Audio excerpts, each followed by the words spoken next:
வணக்கம். தமிழ்நாடு 360 செய்திகள். சீர்காழியில் பள்ளியின் முன்னாள் மாணவர்களால் புதிய நுழைவு வாயில்.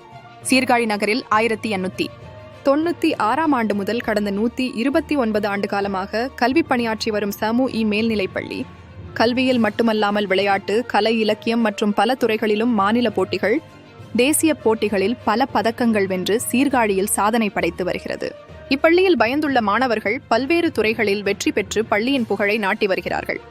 சீர்காழி நகரில் 2000 மாணவர்களுடன் சிறப்பாக செயல்பட்டு வருகிறது.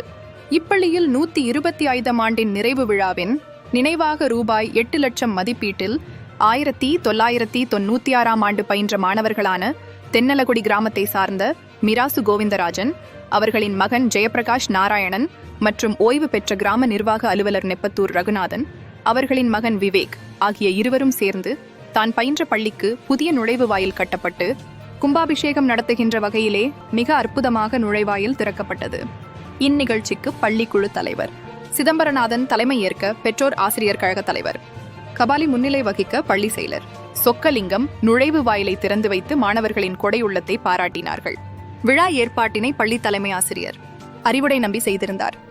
நிகழ்ச்சியில் ஓய்வு பெற்ற தலைமை ஆசிரியர் சீனிவாசன், ஓய்வு பெற்ற ஆசிரியர்கள் மற்றும் பள்ளி உதவி தலைமை ஆசிரியர்கள் எஸ். முரளிதரன், துளசிரங்கன், சீனிவாசன் ஆகியோர் உட்பட 40க்கும் மேற்பட்ட ஆசிரியர்கள், முன்னாள் மாணவர்கள், ஊர் பிரமுகர்கள், பெற்றோர்கள், பள்ளி மாணவ மாணவிகள், ஏராளமானோர் கொடை உள்ளம் கொண்ட முன்னாள் மாணவர்கள் ஜெயப்பிரகாஷ் நாராயணன் மற்றும் விவேக் ஆகியோர்களை பாராட்டினர். முன்னாள் மாணவர்களின் செயலை வெகுவாக பாராட்டி வருகின்றனர். நாமும் இம்மாணவர்களைப் போல் நாம் படித்த பள்ளிக்கு நம்மளை நினைவுறுத்த செய்யலாமே. உங்கள் ஊர் செய்திகளை உரத்த குரலில். தமிழ்நாடு 360 செய்திக்காக சீர்காழியிலிருந்து செய்தியாளர் ஜோசப்.